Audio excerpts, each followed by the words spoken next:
예, 이제 공법 특강 시간입니다. 여러분들이 이제 이 교재 자체가 한 70페이지 내외에 되는 내용을 가지고 확인을 하게 될 텐데요. 이것도 사실은 그동안 시험에 나왔던 주요한 내용들을 다 포함을 하고 있습니다. 그래서 포인트를 외운다라는 심정으로 접근했으면 좋겠고요. 자, 우리 교재 중에서 우선 약간 첫날, 둘째 날만 약간 첫 시간, 두 번째 시간만 순서를 바꿔서 수업을 진행합니다. 그래서 교재 일단 14페이지 펴두시고요. 14페이지부터 먼저 설명을 드리고 중간중간에 앞쪽 필요한 부분들을 확인을 해 가겠습니다. 전체 그림부터 설명을 드립니다. 자, 우리가 토지의 소유자라고 하는 자, 건축물의 건축 같은 개발 행위를 하고자 합니다. 그래서 땅 가지고 있으면요, 개발 행위 할 수가 있습니다. 그런데 이 건축물의 건축이라고 하는 것이 가장 대표적인 개발 행위인데, 이 건축물의 건축 내 멋대로 건물 지을 수 없습니다. 국가나 지자체에서는요, 바로 건폐율과 용적률과 용도라고 하는 세 가지 규제를 할 필요성을 느낍니다. 그리고 이 건폐율 용적률에서 간접적으로 높이 제한의 문제가 발생을 합니다. 그래서 토지 소유자가 건축물의 건축 같은 개발 행위를 하고자 할 때는요, 자신의 토지에 존재하는 도시군 관리계획이라고 하는 것을 확인을 해봐야 됩니다. 그러면 이 관리계획에서 건폐율과 용적률, 용도 제한, 높이 제한의 규제가 나오게 될 것이고요. 예, 그랬을 때 거기에 적합하게 건물 짓겠다고 했을 때 개발 행위 허가락을 받을 수가 있습니다. 자, 오늘 첫 번째 공부하실 관리계획은요, 용도 지역의 지정 변경에 관한 계획, 이 주제가 될 텐데요. 용도 지역, 일단은 뭐 다른 건 떠나서 도시군 관리계획의 일종이 되겠습니다. 그래서 용도 지역은요, 전 국토를 21개 중에 하나의 등급을 매기는 개념이 될 것이고요. 이 용도 지역이라는 게 이렇게 지정이 되게 되면은 이에 따라서 발생하는 건폐율, 용적률, 용도 제한의 규제 발생되게 됩니다.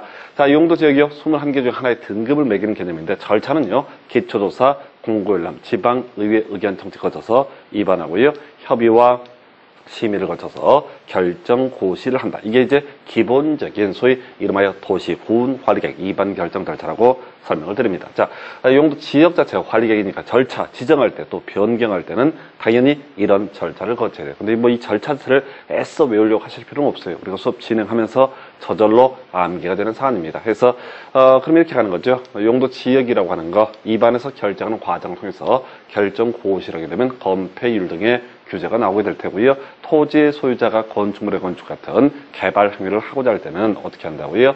바로 이 용도 지역을 확인해 봐서 그 용도 지역에서 도출되는 건폐율, 용적률, 용도 제한에 적합하게 건물을 지어야 한다. 이게 기본 틀이 되겠습니다.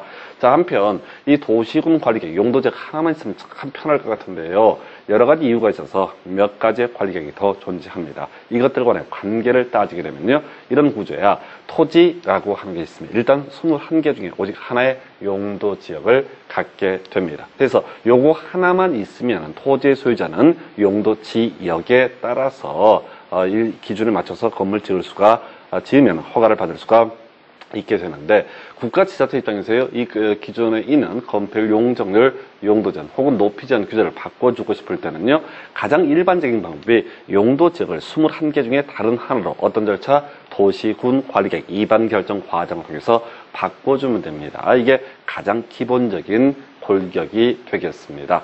자, 그런데 문제는요, 이 용도 지역이라는 걸 바꿔주게 되면 뒤에서 보시겠지만 건폐율과 용적률과 용도 제한의 규제가 동시다발적으로 다 바뀌는 문제가 발생되게 됩니다. 그래서 우리 국가지자체에서는요, 용도 지역은 그대로 두고 그 위에 용도 지구라고 하는 것을 지정을 하는 것도 하나의 방법이 됩니다. 자, 일단 용도 지구라고 하는 것도 전체 그림을 보시게 되면 관리계획의 일종이에요. 그래서 어떤 용도 지구를 지정을 하고 싶을 때는요, 기초조사, 공고, 열람, 지방의회 의견 청취라는 과정을 거쳐서 입안하고 협의, 심의를 통해서 결정 고시라는 이런 과정을 거치게 됩니다. 그러면 용도 지구도 관리계획의 일종이니까 건폐율과 용적률, 용도 제한의 규제가 나올 거죠. 자, 그럼 관계 볼까요? 용도 지역 위에다가 추가적으로 이렇게 용도 지구라고 하는 것을 지정을 할 수가 있습니다. 그럼 이제 지정되면 용도 지구에서도 건폐율 등의 규제가 나오겠죠. 자, 어떤 토지에 지역도 있고 지구도 있다라고 하게 되면 두 개의 규제가 똑같으면 따로 지정할 이유가 없습니다. 다를 거예요. 그러면 용도 지역에 따른 규제와 용도 지구에 따른 규제가